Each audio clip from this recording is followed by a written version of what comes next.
सेशनला सुरुवात करूयात. Question number 1. The following anagrams contain words or phrases from the poem.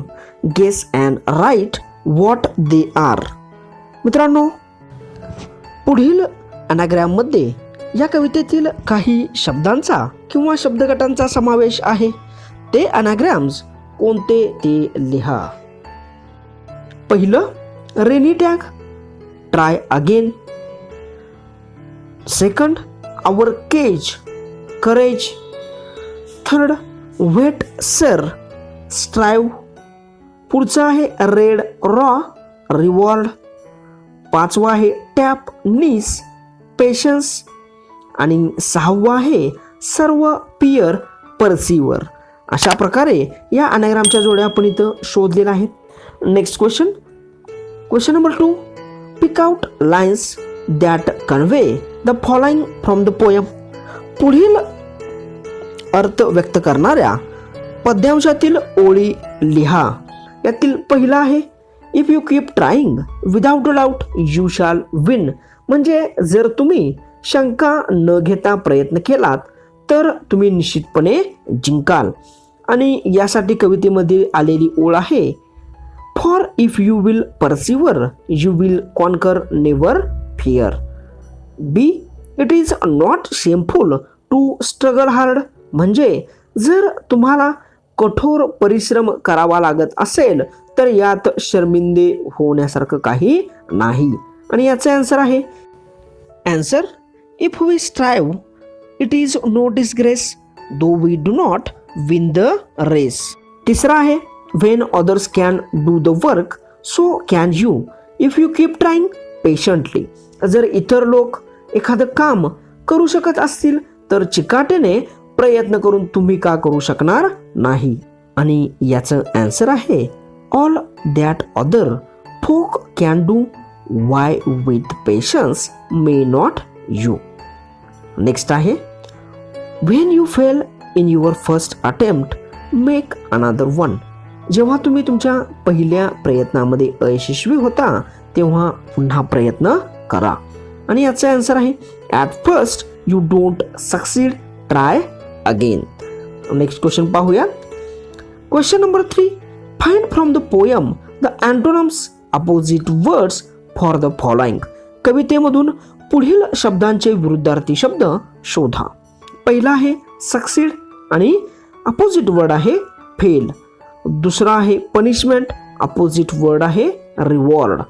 तिसरा आहे करेज, अपोजिट वर्ड आहे फिअर.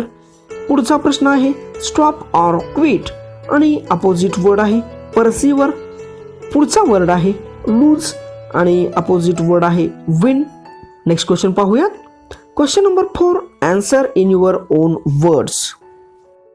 पहिला प्रश्न आहे, what lesson should be kept always in mind.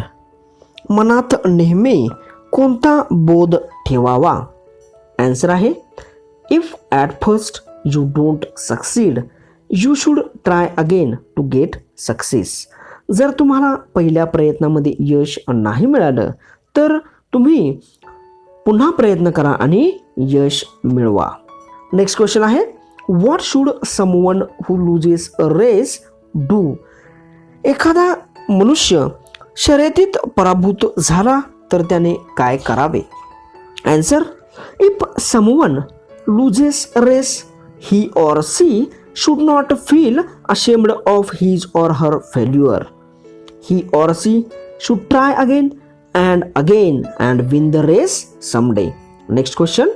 Question number 3. What quality is important when you are struggling for success? ज्यावेळी तुम्ही यश मिळवण्यासाठी झगडत असता त्यावेळी तुमच्याकडे कोणता गुण असणं महत्त्वाचं आहे. Answer, patience is important quality when you are struggling for success. Patience म्हणजेच चिकाटी असली पाहिजे. Next question. when can success have a greater value when you get it easily or with difficulty. ज्या वेळेला सहजपणे तुम्हाला यश मिळतं त्यावेळेला यशाची किंमत वाढते की खूप कठीण परिश्रमानंतर तुम्हाला यश मिळतं त्यावेळेला यशाची किंमत वाढते. आन्सर बघा, success have a greater value when you get it with struggle and difficulty. ज्या वेळा तुम्ही यश अत्यंत कठोर परिस्थितीतून परिश्रमातून मिळवता त्यावेळेला त्याचं मूल्य अधिक असतं. Next question number 5. Read the poem and filling the web choosing points from it. कवितेतील मुद्दे निवडून पुढील जालतक्ता पूर्ण करा. व्हॉट लीड्स टू सक्सेस म्हणजे यश मिळवण्यासाठी कोणकोणत्या गोष्टी मदत करतात. आता पहिली गोष्ट आहे बघा, ट्राईंग अगेन. ट्राईंग अगेन म्हणजे पुन्हा प्रयत्न करणे. पुढची गोष्ट आहे परसिव्हरन्स. परसिव्हरन्स म्हणजे निश्चयपूर्वक दीर्घ प्रयत्न करणे. ही यश मिळवण्यासाठी दुसरी महत्त्वाची गोष्ट आहे. तिसरी गोष्ट बघा, स्ट्रायव्हिंग. स्ट्रायव्हिंग म्हणजे प्रयत्नांची पराकाष्ठा करणे, खूप प्रयत्न करणे. पुढची गोष्ट आहे पेशन्स. पेशन्स म्हणजे चिकाटी. आणि शेवटची महत्त्वाची गोष्ट करेज. करेज म्हणजे धैर्य किंवा धाडस.